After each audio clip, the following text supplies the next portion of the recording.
Bismillahirrahmanirrahim. Wayu bataaxal la bu jëm ci président Macky Sall. ko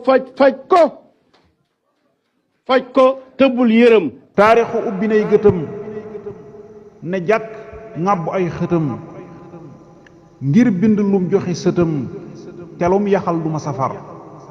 taarixu ubbi nay gëtëm ne jàkk ŋàbb ay xëtëm ngir bind lum joxe sëtëm telum yaxal du ma safar. la dale at ya ca gannaaw ak lii fi xew ren ak daaw lu fi rafet ak lu fi ñaaw def na ko wax ba lépp bir. ay gaay xool leen fac droit ni mu yàqoo. fac droit yàqu na way fac droit waay fac droit fii jàng amatu fii jàng doon fi mën a amati. séddal ëllëg du añ du reer waaye cëram du ma sa réer. kuy sàmm war nay moytu ruur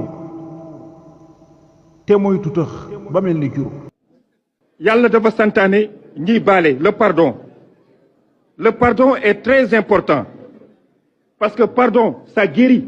le pardon guérit, le pardon sauve. Ensuite là il y a l'amour. dogal ya folli woon Senghor fil Abdou Diouf mu daldi góor te tax ba wàddu gontu buur xalsat nga caa dajeg sa cër. ndaw ñii di gaañu ak di dee xalaat ci war na su guddee deret ji tuuru soo tëddee xalam ci way wu duudu far. deret ji tuuru soo tëddee xalam ci way wu duudu far.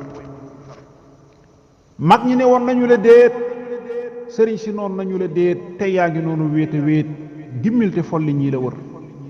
mais l'autre nañ leen baal baaluñu kenn ci ñooñu ban baal yow da nga mën a baale président mënoo baale lool.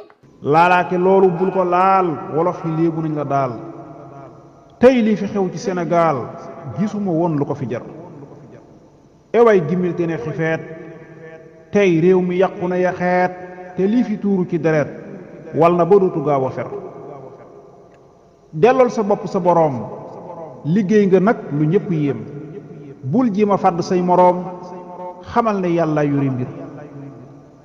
waajal ci tàggutoog sa réew bul sóobu waat ci boobu géew bul ji ma dox ci kaw yi néew boo ko defee da nga nu wor. bul tàkkatoog sa gaa yi péey di jëf ba yàq sab liggéey sun gise woon danaa la déey saay tànk jot siwul sa kër. defar nga kër defari yoon tax réew mi fal la yaari yoon bul jiima wut yetteelu yoon doylul ci lii te moytu xër.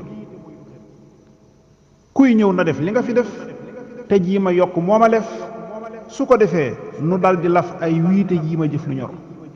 écoute-moi son excellence déglu ma man Ahmadou Bass lut jàmmi réew mi mët la raas bàyyil defante bàyyi mer.